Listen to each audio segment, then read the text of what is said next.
Site and wait ये छोड़ देते हैं, यहाँ के नीचे तो 10 एक पेज के आसपास की रिपोर्ट है। इन 10 पेज की रिपोर्ट में एक बार पढ़ लो, उसके बाद इसके कंटेंट को चेंज कर लो, तो you will have a better idea. ठीक, ओके सर। ठीक है। सर सर जी जी जी। जो इसमें डीसीएफ जैसे मैं जो डीसीएफ इसमें बनाऊंगा मॉडल, मतलब तो जो 2020 का जो एफ सी एफ एफ आएगा उसको इनटू जीरो करूंगा ना, क्योंकि वो पास्ट है। और जो नहीं 2021 होगा। होगा। 21 सॉरी। अभी 21 कर सकते हो, 21 कर लो कोई बात नहीं, पर 21 किया जा सकता है। क्या सर, एक बार दोबारा बताना सर। 1 सेकेंड, क्या बोल रही है दामिनी?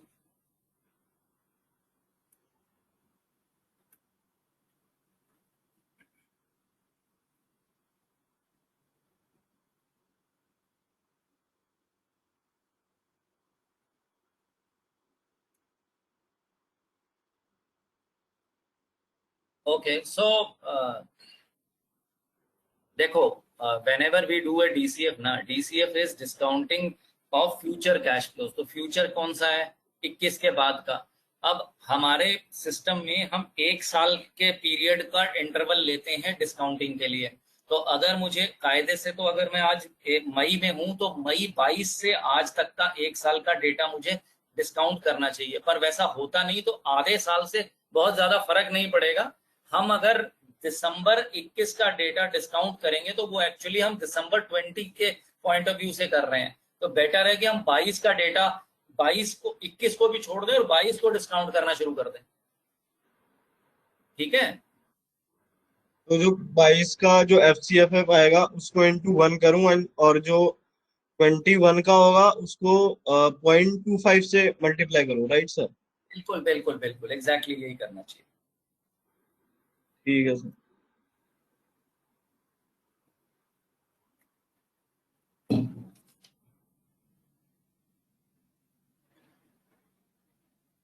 मीन सर जितना जाता है, मतलब जितना लेफ्ट होता है उससे, जैसे कि 1 साल का पॉइंट, मतलब एक क्वार्टर रह गया है तो आई थिंक ऑलमोस्ट 25%, तो 0.25 से मल्टीप्लाई करेंगे। और जैसे हाफ ईयरली रह गया तो 0.5 से। ऐसा क्यों करते हो? बेटर है कि आप 1 साल आगे चले जाओ ना, ठीक है सर। ओके। तो उससे आसानी हो जाएगी। आप एक ही पीरियड में कुछ कुछ परसेंटेज होगा जो आप एक्चुअल में ज्यादा डिस्काउंट कर रहे हो, अदरवाइज तो कोई दिक्कत नहीं है। जहां 1.5 होना चाहिए आप वहां पे 1 से रेस टू पावर कर रहे हो, डिस्काउंटिंग ही कम कर रहे हो बस, और तो कुछ नहीं है। ठीक है सर। हम्म।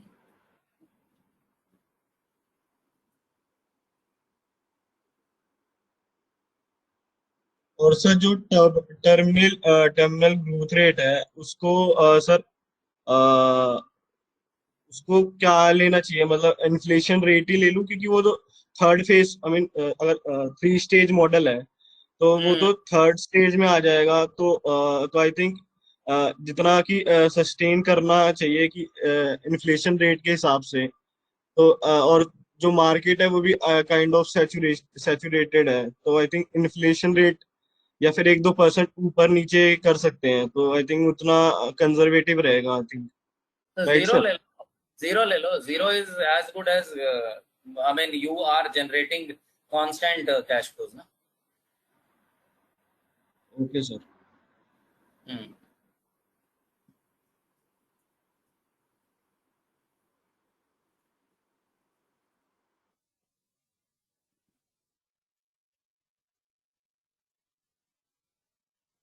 और एक मैंने यूट्यूब पे वीडियो देखी थी, उसमें आई थिंक कई जब डीसीएफ कैलकुलेट करते हैं तो आई मीन वो पूरे, आई मीन कंपनी को कहते हैं कि गोइंग कंसर्न है, तो उनका हम टर्मिनल वैल्यू निकालते हैं, एंड उसको भी फिर प्रेजेंट वैल्यू में मतलब डिस्काउंट करके फिर टोटल करते हैं।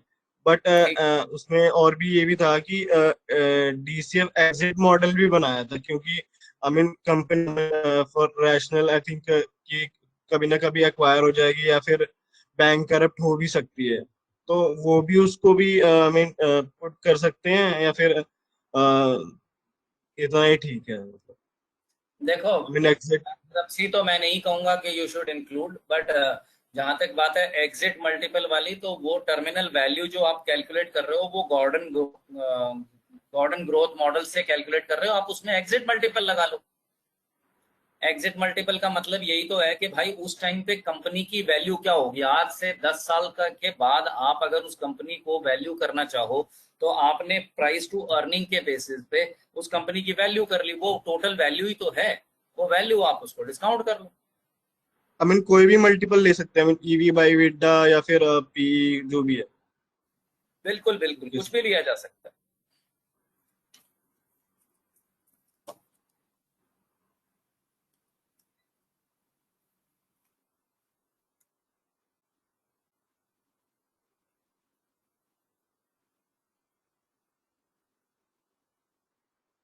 और जो सर जो हम सेंसिटिविटी एनालिसिस करते हैं, तो उसमें हम्म। जो मतलब जो हमारा जो हम जो कैलकुलेट करते हैं, लाइक जो मतलब एक सेकंड सर, जो एट द एंड जो हमारी हम जो फेयर वैल्यू निकालते हैं, तो उसको ही लेते हैं ना, मतलब हम जो करंट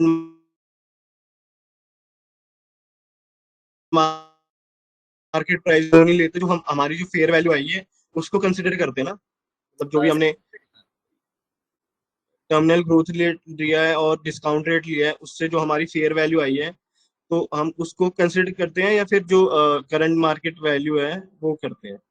नहीं नहीं, बट सेंसिटिविटी के लिए तो हम जो कैलकुलेशन कर रहे हैं ना, वो दो वेरिएबल, जो जैसे हम मान लो टर्मिनल ग्रोथ रेट और बेसिकली योर वैक वैक या ग्रोथ रेट को ले रहे हैं, तो अगर वो ये दोनों फैक्टर से जो कैलकुलेशन आएगी वो नंबर होना चाहिए, तो वो तो हमारे पास फेयर वैल्यू में ही होगा ना, प्राइस में तो, करंट प्राइस में तो नहीं हो रहा होगा इसका कुछ भी। यस सर, हाँ सर, ओके। तो इसलिए फेयर वैल्यू जो हमारी कैलकुलेट होके आती है उसको यूज करते हैं, क्योंकि हम सेंसिटिविटी उन वेरिएबल्स की ही दिखाते हैं जो वेरिएबल उस नंबर को कैलकुलेट करने में यूज हुए हैं। ठीक है sir.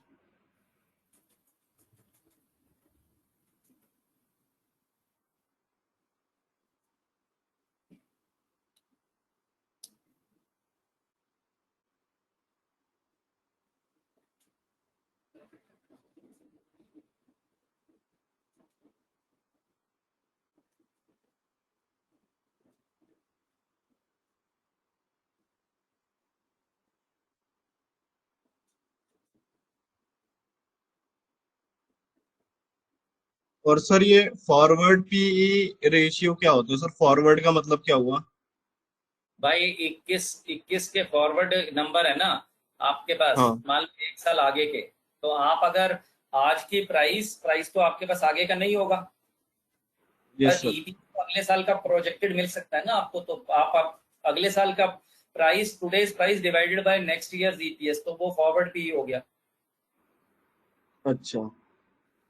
Hmm. Sir peg ratio भी वैसे ही निकलती है ना फॉरवर्ड से? पैग रेशो 1 ईयर ग्रोथ होती है ईपीएस की, तो price to earning divided by basically your growth, growth जो आप 1 ईयर ईपीएस ग्रोथ है, तो वो ऑब्वियसली अच्छा, forward EPS year. Plus 1 plus growth. हाँ, ओके ओके। नहीं, price to earning divided by G, सीधा का सीधा। Price to earning divide by G. हाँ बिल्कुल, G is your 1 year EPS growth. Okay sir, okay sir.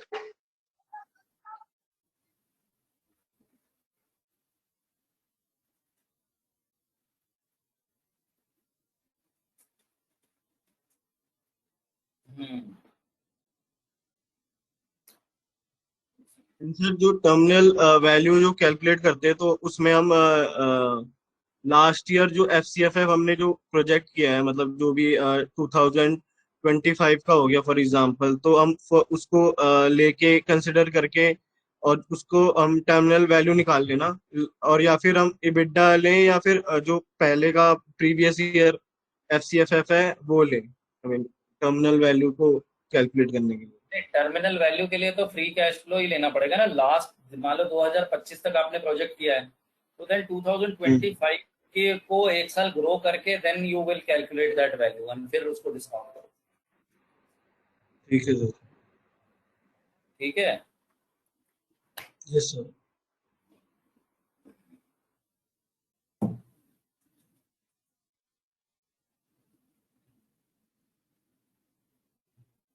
और मतलब रेशियो से रिलेटेड है, तो हम्म।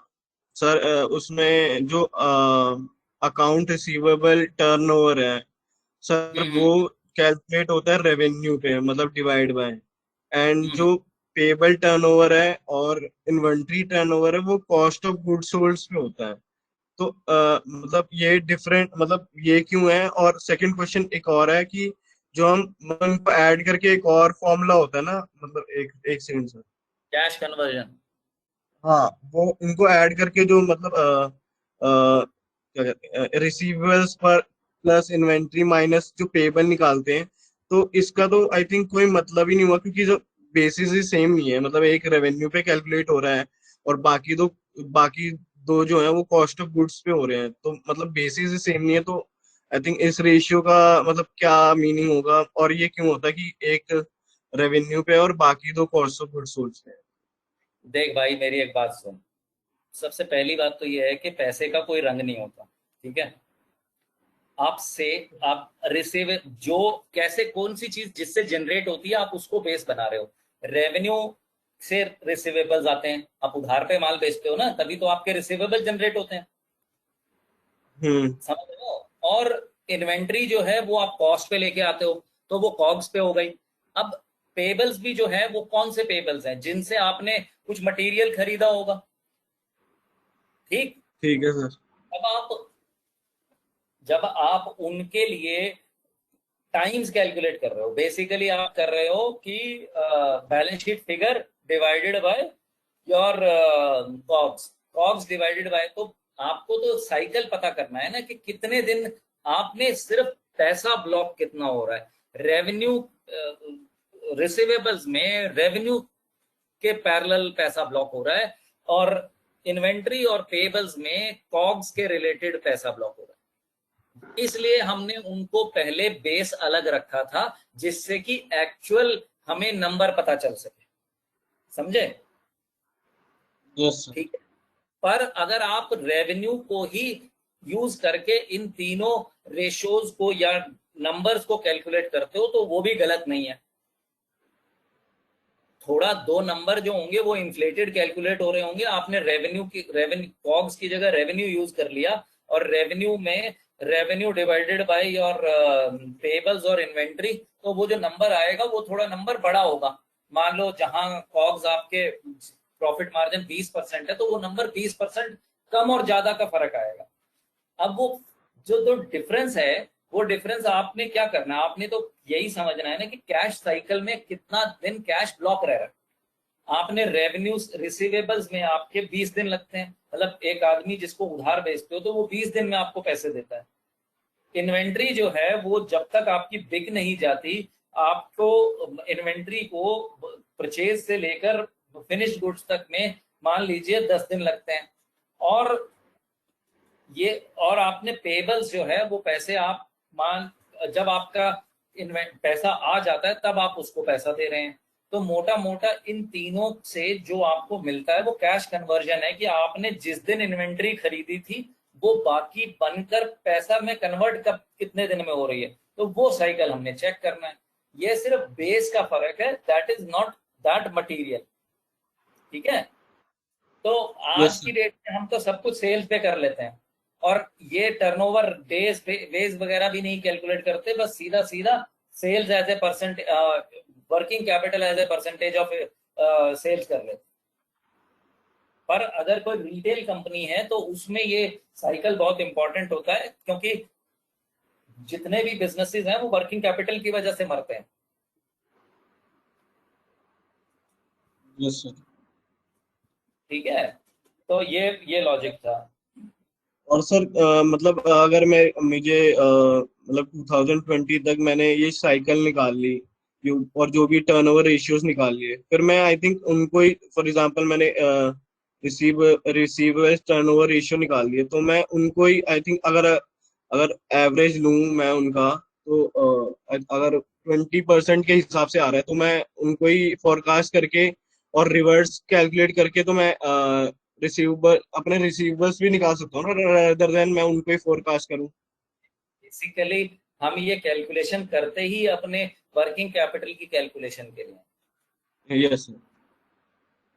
ठीक है। Okay sir. Hmm.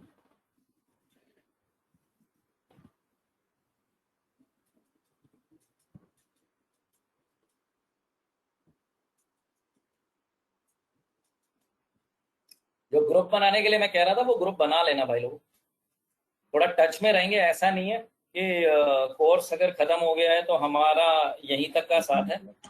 We should actually be connected, और कौन कहाँ क्या कर रहा है ये हमें एक दूसरे को पता रहेगा तो हम एक दूसरे को हेल्प कर सकते हैं। And it is all about the network. बाकी मैंने अपनी तरफ से तो I provided my number and email. Email के लिए मेरा कहना यह है कि ध्यानिश49@yahoo.com वाला ईमेल जो है वो यूज करना, क्योंकि वो मैं और मुझे एक छोटा सा नोट ड्रॉप कर देना कि आपने अगर कोई मेल किया तो, क्योंकि मैं पर्सनल ईमेल जो है वो सुबह या शाम में ही देख पाता हूँ। मेरा आपसे कहना ये है कि ऐसी कोई चीज नहीं है जो हमने डिस्कस नहीं की। सिर्फ अब जो मेन चीज है वो है हम अपने आप को मार्केट कैसे कर पाए। तो मार्केट करने के लिए जो इंटरव्यू प्रिपरेशन जो हमने बात की थी वो थोड़ा सा फॉर्मलाइज्ड वे में जॉट डाउन करना, अपने सीवी की विजिबिलिटी थोड़ी बढ़ाना, और अगर कोई इंटरव्यू आप अपीयर कर रहे हो और कोई डाउट है तो मैं आपसे उससे एक दिन पहले थोड़ा बहुत हम डिस्कशन कर सकते हैं। मोस्ट लाइकली चीजें थोड़ी आज की डेट में अजीब सी हो रखी हैं पैंडेमिक की वजह से, पर बाय गॉड ग्रेस और आई विश कि अनदर 1 to 3 months में चीजें बहुत ड्रास्टिकली चेंज होंगी और बहुत सारी ऑप्शंस हैं मार्केट में ओपन हो रही हैं।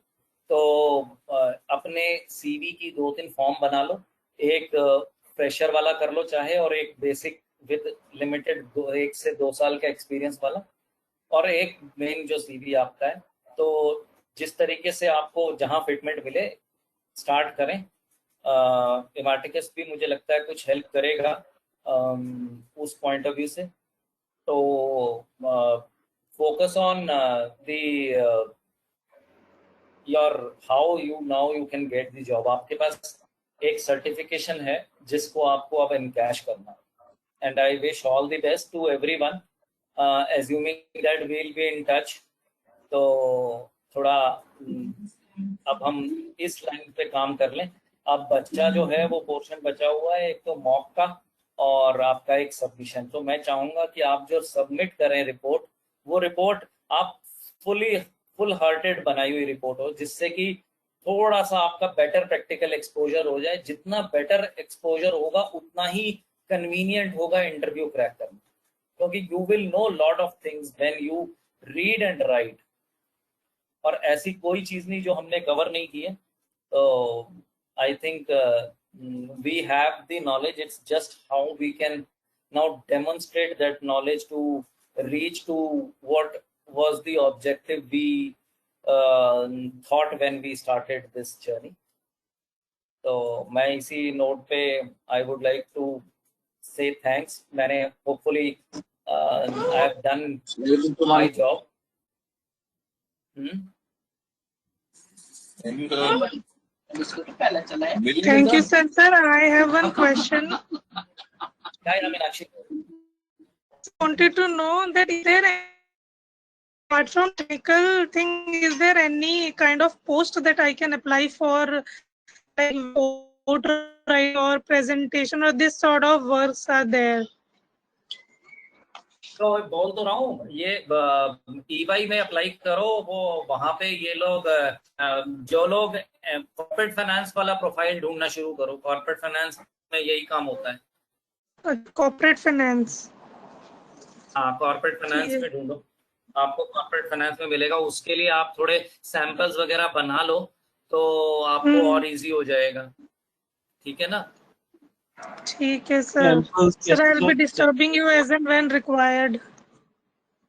बिल्कुल कहने की बात ही नहीं है मीनाक्षी। मुझे I will be very happy. ये थोड़ा आज का एक्चुअली ऐसा हो गया, नहीं तो मैंने तो सोचा ये था कि जब फाइनलाइजेशन स्टेज पे पहुंचेंगे तो एक ग्रुप फोटो लेंगे। Yes, पर sir. अब Yes. जब वो चीजें नहीं हो पाई, चलो जैसा है। पर आप don't think that I was available for Imarticus only. Hmm. I the one Sure, who will sir. Be touch. मैं चाहूंगा कि हम टच में रहें, बस मेरा यही वो कहना है आपसे। Sure, sir. Sure. ठीक है ना? नहीं है, मैं जब भी आपको हो मेल ड्रॉप कीजिए, मेरे को मैसेज कर दीजिए। मैं जैसे ही अवेलेबिलिटी होगी मैं इमिडिएटली अवेलेबल होके हम बात करेंगे। ठीक है? और मैं चाहता हूँ Thank कि you, sir. So it was nice. हाँ बिल्कुल बिल्कुल, थैंक्स। मैं I wish all the best to everyone and better now focus on just wrapping this up, because अब जो है वो आप वाला पार्ट रह गया है। Submit your report and try connecting with Damini for the मॉक्स, ताकि आपकी प्रैक्टिस हो जाए। और जो भी सॉरी Okay, sir. विशाल, आप कुछ कह रहे थे? नो सर हाँ, मोस्ट लाइकली लेक्चर लास्ट है भाई। अगर कुछ आपको अरेंज कराना हो कोई पर्टिकुलर टॉपिक, तो that you need to talk to Damini. Most likely जो लेक्चर्स का शेड्यूल था वो आज खत्म हो गया। ओके ठीक है, तो अपना मॉडल बना लो और रिपोर्ट लिख लो। मैं चाहूंगा कि आप सारे अपनी मॉडल और रिपोर्ट मुझे भेजें। हम उस पर डिस्कशन कर सकते हैं ऑफलाइन, ऐसी कोई बात नहीं है। कहीं पर भी आपको कोई प्रॉब्लम आए ना मॉडलिंग और रिपोर्ट राइटिंग से रिलेटेड, तो सोचने की जरूरत नहीं है। मैं I am there. Sure sure sir. ठीक है जी, चलो जी, ऑल द बेस्ट। और Thank you, sir. अभी मिलते हैं, देखते हैं कौन से मोड पे मुलाकात होती है अब। हाँ जी सर, कोविड फिनिश हो उसके बाद देखते हैं, ग्रुप एक बार ही बैठेगा। बिल्कुल बिल्कुल बिल्कुल। और मेरा तो कहना ये है कि जिसको जॉब मिलती जाए उसे पार्टी देनी चाहिए। हाँ जी सर, जरूर। बिल्कुल सर। बिल्कुल, चलो ठीक है फिर। सर। ओके जी, all the best. Okay sir, thank you sir. Okay okay sir, आप मिलते हैं फिर बिल्कुल जल्दी से। चलो ओके, बिल्कुल सर, टेक पक्का। केयर। ठीक है, बाय बाय। सर